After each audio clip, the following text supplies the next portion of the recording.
श्रीराम समर्थ. प्राध्यापक कवी बेलसरे लिखित सद्गुरू श्री ब्रह्मचैतन्य गोंदवलेकर महाराज यांच्या चरित्रामधील पुढील भाग 5 नंबर मधला काही काळ. ऑडिओ क्रमांक 15. दुष्काळातील कार्य. सन 1876-77 साली श्री महाराज गोंदवल्यासच राहिले. त्या काळात सर्व ठिकाणी दुष्काळाचा कहर उडाला. त्यावेळी सरकारने थोडी दुष्काळी कामे सुरू केली, पण त्यामुळे लोकांची उपासमार टळली नाही. तेव्हा श्री महाराजांनी गोंदवल्यास आपल्या मालकीच्या शेतामध्ये एक दुष्काळी काम सुरू केले. त्यांनी जवळजवळ 150 बैलगाड्या कामावर लावल्या. या शेतातली माती काढून त्या शेतामध्ये नेऊन टाकायचे, हे त्यांचे काम. काम करणाऱ्या प्रत्येक माणसाला रोज एक भाकरी आणि भांडे भरून आमटी मिळायची. श्री महाराज पोटाला अन्न देतात हे कळल्यावर गोंदवल्यातीलच नव्हे तर आजूबाजूच्या खेड्यापाड्यातील गरीब लोक कामाला येऊ लागले. श्री महाराजांनी आपली कोठारे उघडी ठेवली होती. सुमारे 1,500 मनुष्य रोज अन्न घेऊन जाई. गावचे काही लोक व घरची मंडळी मिळून इतक्या भाकरी भाजीत असत. त्यांच्यावर सरस्वतीची देखरेख आणि भाकऱ्या तयार झाल्यावर श्री महाराज आपल्या हाताने त्या कामगारांना वाटीत असत. भाकरी देत असताना भुकेने व्याकुळ होऊन अन्नासाठी हापापलेले जीव पाहून श्री महाराजांच्या डोळ्यांना अश्रुधारा लागत. त्यावेळेचा औंधचा राजा एक दिवस गोंदवल्यावरून औंधला चालला होता. त्याने हा प्रचंड समुदाय पाहिला आणि आपली गाडी थांबवली. इतक्यात लोकांना कामावर लावून पोषणारा हा कोण राजा आहे असे त्याने लोकांना विचारले. श्री महाराजांचे नाव कळल्यावर त्याने त्यांचे दर्शन घेतले व त्यांना धन्यवाद देऊन तो गेला. पुढे आहे वासुदेव बळवंतांची भेट. भारतवर्षात इंग्रजांच्या विरुद्ध क्रांतीचा प्रयत्न करणाऱ्या पुरुषांमध्ये श्री वासुदेव बळवंत फडके यांचे नाव अग्रगण्य आहे. सन 1845 साली त्यांचा जन्म झाला आणि सन 1883 साली ते मृत्यू पावले. श्री दत्त हे त्यांचे आराध्य दैवत होते. त्याची पूजा केल्या वाचून आणि गुरुचरित्राच्या पोथीच्या अध्यायाचा पाठ वाचल्यापासून ते अन्नग्रहण करीत नसत. रोज वाचण्यासाठी गुरुचरित्राची एक पोथी त्यांनी आपल्या हाताने लिहून काढली होती. तसेच दत्ताच्या नामाचा रोज 5000 जप ते करीत आणि इतर वेळी सहज दत्ताच्या नावाचा उच्चार करीत. पूजा व जप आटोपल्यावर ते पुष्कळ वेळ ध्यान लावून बसत. त्यावेळी त्यांना स्वतःचे भान उरत नसे. श्री अक्कलकोट स्वामी, श्री नृसिंह सरस्वती, श्री माणिक प्रभू आणि काळबोवा या सत्पुरुषांची दर्शने त्यांनी घेतली होती, परंतु त्यापैकी कोणीही इंग्रज सरकारविरुद्ध उठाव करण्याच्या त्यांच्या विचाराला दुजोरा दिला नाही, कारण अनुकूल काळ यायला अजून पुष्कळच अवकाश होता. श्री काळबोवांच्या दर्शनास ते गेले असता श्री काळबोवांनी त्यांचा हात आपल्या हातात घेतला आणि त्यांना म्हटले, चांगले आहे खरे, पण हट्टाला पेटून भिंतीवर डोके आपटशील तर फुकट मरशील. असो. वर वर्णिल्याप्रमाणे गरिबांच्यासाठी सर्वस्व त्याग करण्यास सिद्ध झालेल्या श्री महाराजांना बघून वासुदेव बळवंतांना फार आनंद वाटला. पण सबंध देशालाच आग लागली होती. तेथे एकटा मनुष्य काय करणार या विचाराने ते निराश झाले व नंतरची 2 वर्ष त्यांनी बंडाची सर्व सिद्धता करण्यात घालवली. सिद्धता पुष्कळ झाली तरी आपल्या चळवळीस भगवंताचे अधिष्ठान असावे असे त्यांना मनापासून वाटे. म्हणून रणांगणात प्रत्यक्ष उतरण्याच्या अगोदर तरवार घेऊन पुन्हा एकदा ते श्री अक्कलकोट स्वामींच्याकडे गेले. त्यांनी स्वामींना नमस्कार केला आणि आपली तरवार त्यांच्यापुढे ठेवली व दूर जाऊन बसले. मनात इच्छा अशी की श्री स्वामींनी आपल्या हातात तरवार दिली तर आपण अजिंक्य बनू. परंतु श्री स्वामींनी एका सेवेकऱ्याला हाक मारली आणि जवळच्या एका झाडावर ती तलवार नेऊन ठेवण्यास सांगितले. त्याप्रमाणे अर्थात त्याने केले. वासुदेव बळवंत बराच वेळ बसून राहिले, पण श्री स्वामी काही बोलेनात. तेव्हा ते अतिशय नाराज झाले आणि आपली तरवार घेऊन पुण्यास निघून गेले. घरी आल्यावर देखील त्यांना चैन पडेना, म्हणून श्री महाराजांना भेटण्यासाठी ते गोंदवल्यास आले. ते पोचले तेव्हा संध्याकाळ झाली होती आणि श्री महाराज शेतामध्ये उभे होते. बरोबर बरीच मंडळी असल्याने दोघांचे नुसते वरवरचे बोलणे होऊन श्री महाराज त्यांना घरी घेऊन आले. मंडळींची सर्व निजानीज झाल्यावर श्री महाराजांनी रात्रभर त्यांना बंडाच्या मार्गापासून परावृत्त करण्याचा प्रयत्न करून पाहिला, परंतु काही केल्या त्यांची समजूत पटेना.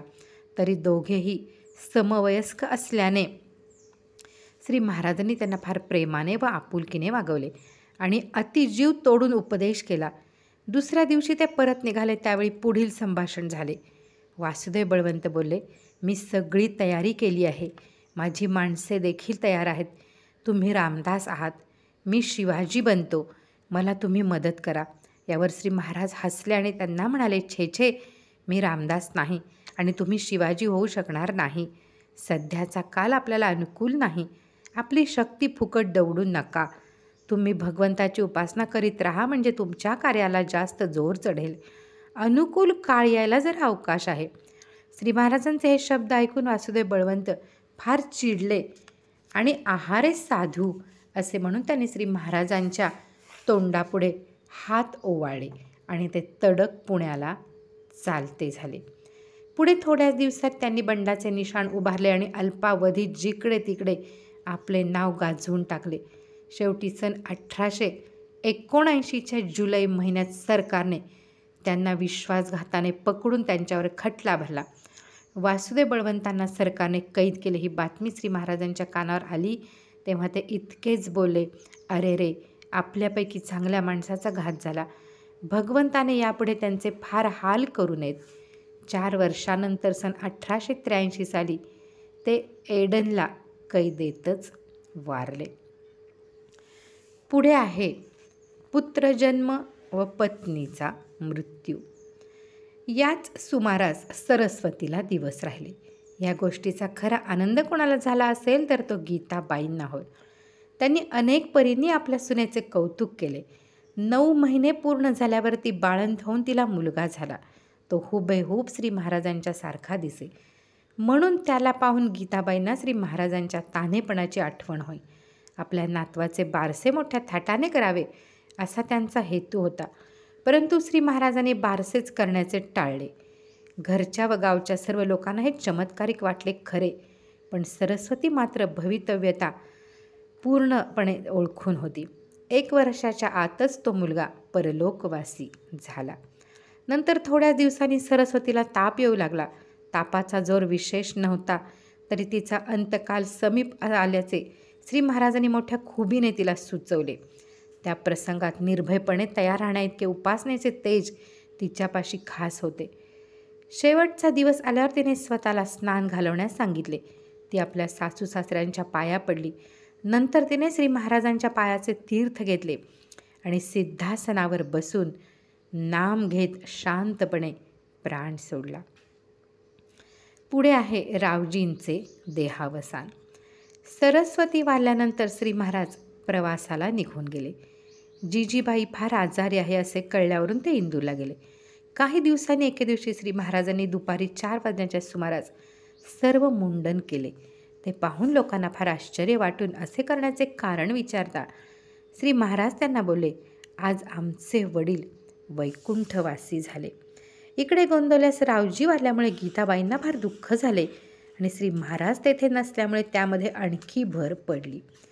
त्यांचा धाकटा भाऊ अण्णा घरी होता, पण उत्तरक्रिया करण्यासाठी ज्येष्ठ पुत्रच पाहिजे असा शास्त्रार्थ भटजींनी काढल्यामुळे पुढे कसे करावे ही चिंता सर्वजणांना लागून राहिली.